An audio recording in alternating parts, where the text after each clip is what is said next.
Good morning बेटा। आज हम 9th क्लास का बेटा सेकंड लेसन रीड कर रहे हैं। लेसन का नाम है यूरोप में समाजवाद और रूसी क्रांति। तो जैसे कि हमने पहले समाजवाद के बारे में पढ़ा था कि लोग कैसे थे, कैसे 3 वर्गों में बटे हुए थे, तीनों का हमने डिटेल से वर्णन भी कर लिया था। आज पढ़ेंगे बेटा हम रूसी क्रांति के बारे में कि रूस में क्रांति क्या हुई। सबसे पहले बेटा हमने ये देखना है कि यूरोप के सबसे पिछड़े औद्योगिक देशों में से, यानी जो यूरोप का देश है रूस, पिछड़े देशों में से रूस एक है। यानी जो रूस है यूरोप के पिछड़े औद्योगिक देशों में से एक है। और 1917 की अक्टूबर क्रांति के जरिए रूस की सत्ता पर समाजवादियों ने कब्जा कर लिया था। यानी क्या हुआ, रूस में 1917 में क्रांति हुई और 1917 के बाद रूस में समाजवादियों का कब्जा हो गया था। फरवरी 1917 में यानी राजशाही का पतन हो गया था और गणतंत्र या लोकतंत्र की स्थापना हो गई थी, जिसे अक्टूबर क्रांति भी कहा जाता है। यानी पतन होने के बाद ये घटना अक्टूबर में हुई थी, इसलिए इसको अक्टूबर क्रांति के नाम से भी जाना जाता है। इसके बाद है बेटा क्रांति के समय रूस के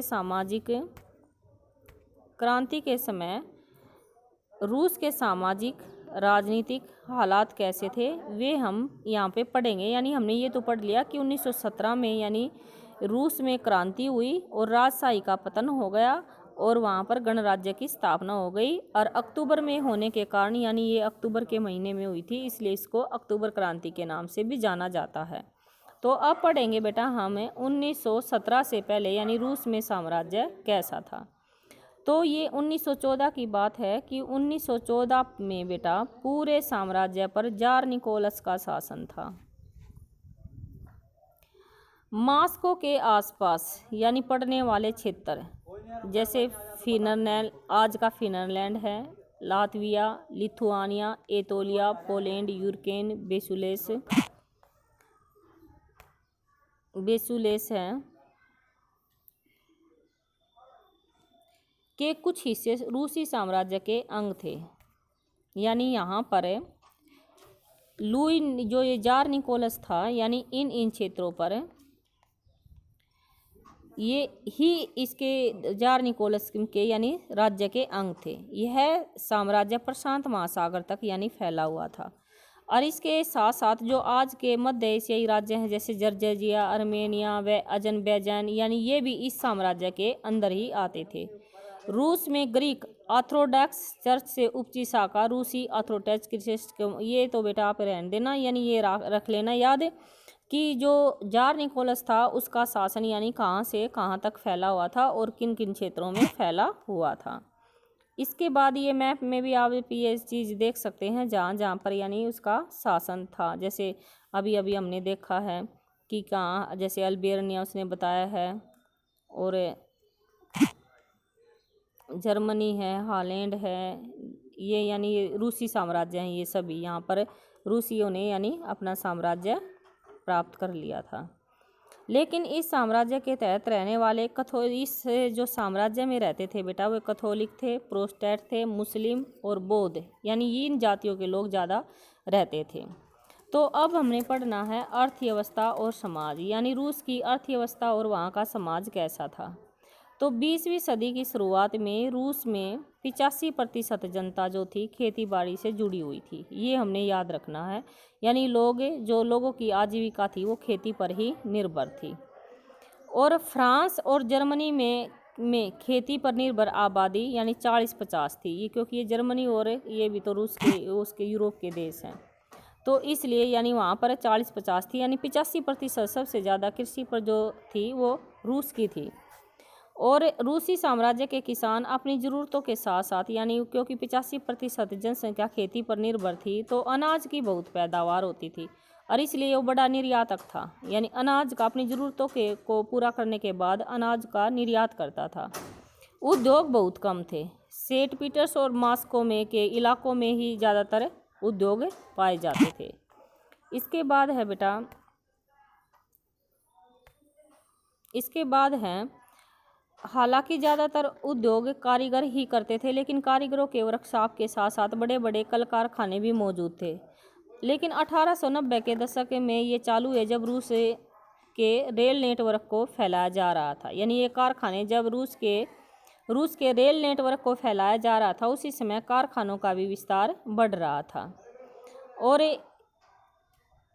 कारखानों का उसी समय रूसी उद्योगों में विदेशी निवेश भी तेजी से बढ़ रहा था। इन कारकों के चलते कुछ ही सालों में रूस ने कोयला उत्पादन में 2 गुना और स्टील उत्पादन में 4 गुना वृद्धि कर ली थी। क्योंकि रेल का जो जाल है वो ज़्यादा बढ़ रहा था, तो रेल का जाल बढ़ने के कारण 1890 में तो उद्योगों का भी विकास हुआ, और उद्योग के साथ साथ यानी रूस में कोयला उत्पादन में 2 गुनी वृद्धि हुई और स्टील उत्पादन में यानी 4 गुना वृद्धि हुई।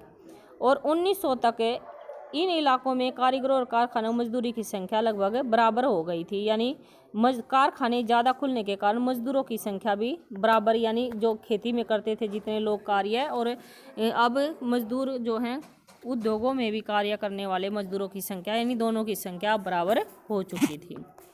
अब है बेटा, ज़्यादातर कारखाने उद्योगपतियों की निजी संपत्ति के थे।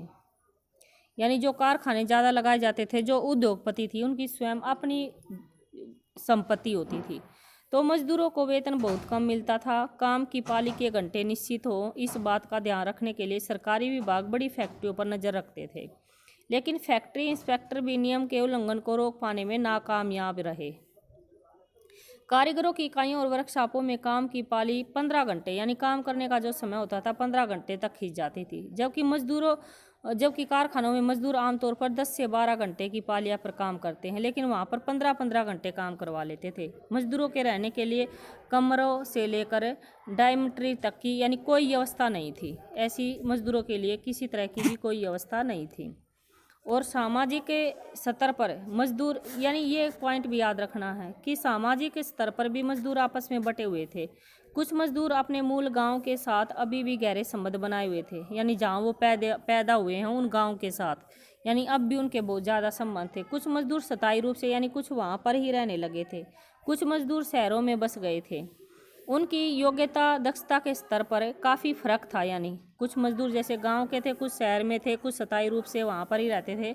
यानी इनकी योग्यता यानी इनकी गुणवत्ता के बीच भी काफ़ी अंतर पाया जाता था।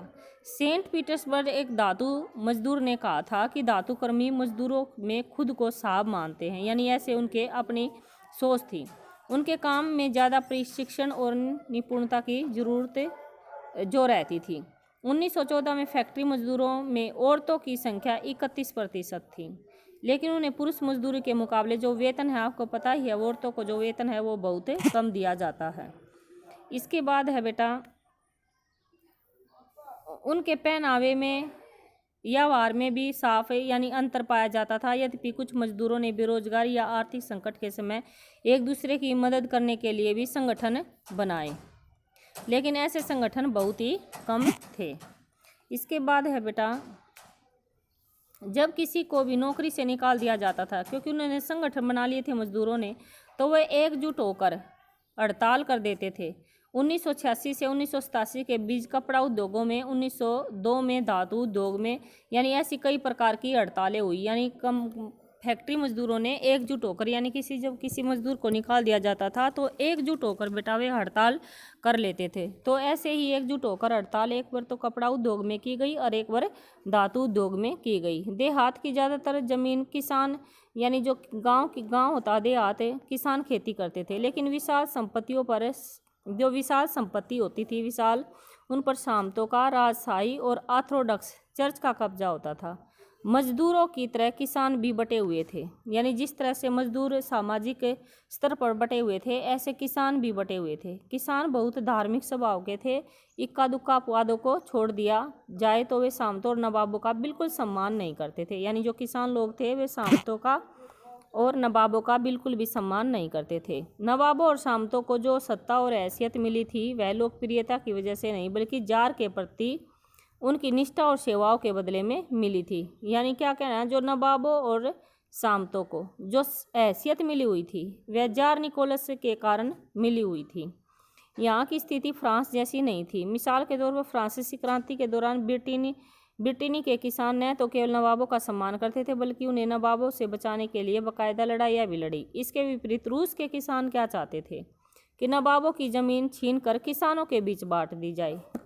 यानी दोनों में अंतर था, फ्रांस के किसानों में और रूस के में। रूस के किसान क्या चाहते थे कि भाई नवाबों की ज़मीन को जो है छीन कर किसानों में बांट दिया जाए। और कई जगह तो जमींदारों की हत्या भी की जा चुकी थी। 1902 में दक्षिणी रूस में ऐसी घटनाएं बड़े पैमाने पर घटी और 1905 में तो पूरे रूस में ऐसी घटनाएं घटने लगी थी। तो इसके बाद है बेटा, रूसी किसान यूरोप के बाकी किसानों के मुकाबले एक और लिहाज से भी भिन्न थे। यानी ये फ्रांस में और रूस के किसानों में अंतर का भी क्वेश्चन आ सकता है। यहाँ के किसान समय समय पर सारी ज़मीन को अपने कम्यून यानी मीर को, ये कि उसका नाम है बेटा संस्था गठन का, सौंप देते थे और फिर कम्यून ही प्रत्येक परिवार की जरूरत के हिसाब से किसानों में ज़मीन को बांट देता था। यानी कई जो यहाँ के किसान थे समय समय पर अपनी ज़मीन, जब जिनके पास ज़्यादा थी ज़मीनें, वो कम्यून में दी जाती थी। और कम्यून क्या था कि भाई परिवारों की ज़रूरत के हिसाब से देखकर उस ज़मीन को किसानों में ही बांट देता था। अब नेक्स्ट हेडिंग है बेटा आपकी रूस में समाजवाद। ये पढ़ेंगे बेटा हम कल। आज के लिए बेटा थैंक यू।